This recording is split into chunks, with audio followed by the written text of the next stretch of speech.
বিসমিল্লাহির রহমানির রহিম। আজকে আমি আলোচনা করব প্রমোশন নিয়ে। আমাদের এই সমাজে বিভিন্ন সেক্টরে এই প্রমোশন কথাটি প্রচলিত আছে। প্রমোশন ইংরেজি শব্দ, এর বাংলা হলো পদোন্নতি। আরো যদি সুন্দর করে বলা যায় তাহলে এর আরো সুন্দর বাংলা হলো উৎসাহ দান। তাহলে কোনো কাজ করতে গিয়ে আমরা একঘেয়েমির কবলে পড়ে যাই, অর্থাৎ একই পদে বছর পর বছর থাকার পরে আমাদের ভিতরে একটা একঘেয়েমি ভাব চলে আসে। এতে করে কাজের যে গতি থাকার কথা সে গতি থাকে না, যার কারণে সেই সেক্টরের কাজের গতি মন্থর হয়ে যায়। আর পদোন্নতি যদি নিয়ম অনুযায়ী থাকে তাহলে কাজের ভিতরে গতি চলে আসবে, কারণ তখন এক পদে বছরের পর বছর থাকতে হয় না।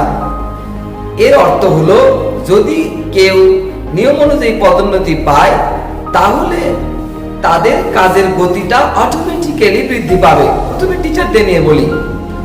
কোনো স্কুল, কলেজ বা বিশ্ববিদ্যালয়ে যে সকল শিক্ষকেরা শিক্ষকতা করেন তাদের বিভিন্ন পদে যাওয়ার যে যোগ্যতা আছে বা যাওয়ার যে সুযোগ আছে সেই সুযোগ দিলে তাহলে সেখানে গতি ত্বরান্বিত হবে।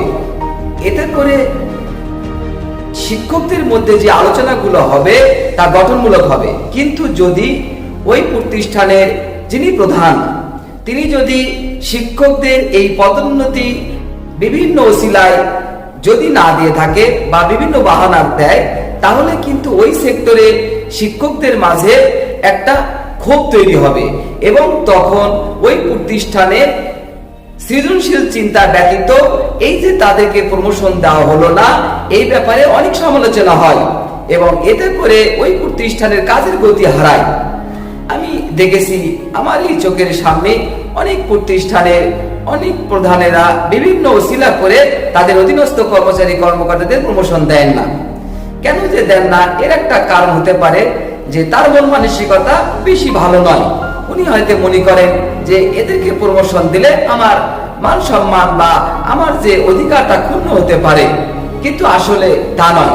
প্রমোশন অর্থ হলো উৎসাহ দান। তাহলে যদি উৎসাহ দান না করা হয় তাহলে তারা উৎসাহ পাবে না, উৎসাহ হারাবে, ফলে সেই সেক্টরটা আস্তে আস্তে স্থিমিত হয়ে যাবে। তাই আমার কথা হলো প্রমোশন এখানে দিতে হবে নিয়ম অনুযায়ী এবং সঠিক সময়ে, তাহলে কোনো সমালোচনা হবে না এবং কাজের গতি তখন ত্বরান্বিত হবে। সৃজনশীল চিন্তা ভাবনা তখন মানুষের মাঝে তথা ওই প্রতিষ্ঠানের শিক্ষকদের মাঝে চলে আসবে। ঠিক একই ভাবে বিভিন্ন প্রতিষ্ঠানের যারা প্রমোশন পাবেন তাদেরকে ডমিনেট করা হয় বিভিন্ন ভাবে। ওই প্রতিষ্ঠানের প্রধান ইনি করেন কি তাদেরকে বিভিন্ন বাহানায় তাদেরকে ডমিনেট করে রাখেন, তাদেরকে একবারে স্থিমিত করে রাখে।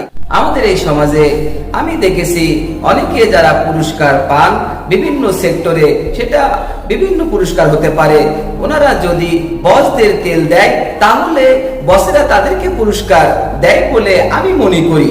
কারণ অনেকে আমি দেখেছি অনেক সেক্টরে অনেক যোগ্য ব্যক্তি তার কাজের পুরস্কার নাই পেয়ে যারা যোগ্য নয় তারা পুরস্কারে ভূষিত হয়। এর অর্থ কি বোঝা গেল? কারণ যে পুরস্কারে ভূষিত হয় উনি তার বসের তেল মারে বেশি, বসের অন্যায় হলেও ন্যায় বলে, ন্যায়কেও ন্যায় বলে। সুতরাং এই ধরনের পুরস্কার যদি আমাদের এই সমাজে বা এই ধরনের প্রমোশন যদি আমাদের এই সমাজে প্রচলিত থাকে তাহলে সমাজের সিকোয়েন্স নষ্ট হয়ে যাবে বলে আমি মনে করি। আমি দেখেছি বিভিন্ন সংস্থা পুরস্কারে ভূষিত করেন, তাদের অধীনস্থ তাদের মন মানসিকতা অনুযায়ী তাদেরকে চলতে হবে। যদি কোনো বসের মন মানসিকতা অনুযায়ী কোনো অধীনস্থ কর্মচারী কর্মকর্তারা না চলেন বা তাদের অন্যায়কে যদি ন্যায় না বলে তাহলে তাদেরকে পুরস্কার বা প্রমোশন দেয় না আমাদের এই সমাজে, যার কারণে আমাদের এই সমাজের সিকোয়েন্স নষ্ট হয়ে গিয়েছে।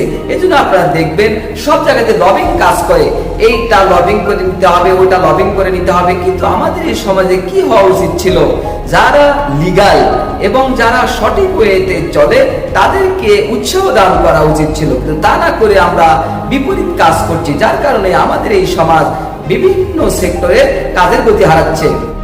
অথচ ওই প্রতিষ্ঠানের প্রধানরা বিভিন্ন সুযোগ সুবিধা ভোগ করছেন। ওনারা মনে করেন তার অধীনস্থ কর্মচারী কর্মকর্তাদের প্রমোশন দিব না আমরা, এজন্য বিভিন্ন বাহানা দেখায়। কিন্তু এই বাহানার কথা যে তার অধীনস্থ কর্মচারী কর্মকর্তারা এটা জানেন তা হয়তো উনি বোঝেন না। উনি হয়তো মনে করেন আমি যা বুঝি এটা হয়তো কেউ বোঝে না, আমি যা বুঝাবো আমার অধীনস্থ কর্মচারী কর্মকর্তা তাই বুঝবে। কিন্তু এটা আসলে কখনো হতে পারে না। কারণ অনেকে চিন্তা করেন যে সকল বসেরা বিভিন্ন অফিসে বসগিরি করেন তারা মনে করেন আমার যে ব্রেন আছে এরকম ব্রেন হয়তো আমার অধীনস্থ কর্মচারী কর্মকর্তাদের নেই। কিন্তু ওনাদের ভাবা উচিত যে ওনার অধীনস্থ কর্মচারী কর্মকর্তাদের ব্রেন ওর থেকে বেশি থাকতে পারে, এবং অনেক ক্ষেত্রে আছেও তাই। আমি দেখেছি যে বিভিন্ন প্রতিষ্ঠানের প্রধানদের যা ব্রেন যে কাজ করে তার থেকে অনেক শার্প, অনেক সূক্ষ্ম ব্রেন থাকে তার অধীনস্থ কর্মচারী কর্মকর্তাদের, কিন্তু সেই ব্রেন তারা চলে না বা সেই ব্রেনের কথা তারা শোনে না।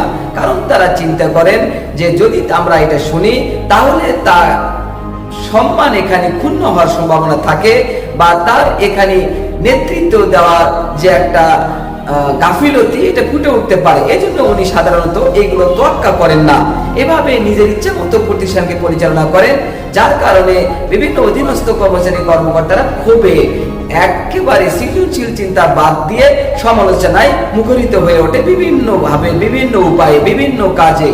সুতরাং আমার এখানে কথা হলো যে যারা বিভিন্ন সেক্টরে কাজ করেন ওনারা যদি সঠিক সময়ে প্রমোশন পান তাহলে কাজের গতি একবার চচ্চর করে উপরের দিকে যাবে। তাই আমার কথা এখানে হলো আমাদের এই দেশের বিভিন্ন প্রতিষ্ঠানের যারা প্রমোশন পাওয়ার কথা তারা যেন প্রমোশন পায়, এমন যেন না হয় প্রমোশন হয়ে গেল তখন দেখা গেল তিনি পৃথিবীতে আর বেঁচে নেই, তাহলে এই প্রমোশন কোনো কাজে আসবে না। এখানে একটা কথা বলে রাখি যে মরণোত্তর পুরস্কার দেওয়া হয় আমাদের দেশ সহ বিভিন্ন দেশে হয়তো এই প্রচলন আছে, কিন্তু এটা আমি একবারে সাপোর্ট করি না। মরণোত্তর পুরস্কার দিয়ে কি লাভ? যদি এটা সাদকায়ে জারিয়া হিসেবে থেকে যায় তাহলে লাভ আছে, তাছাড়া কোনো লাভ নেই।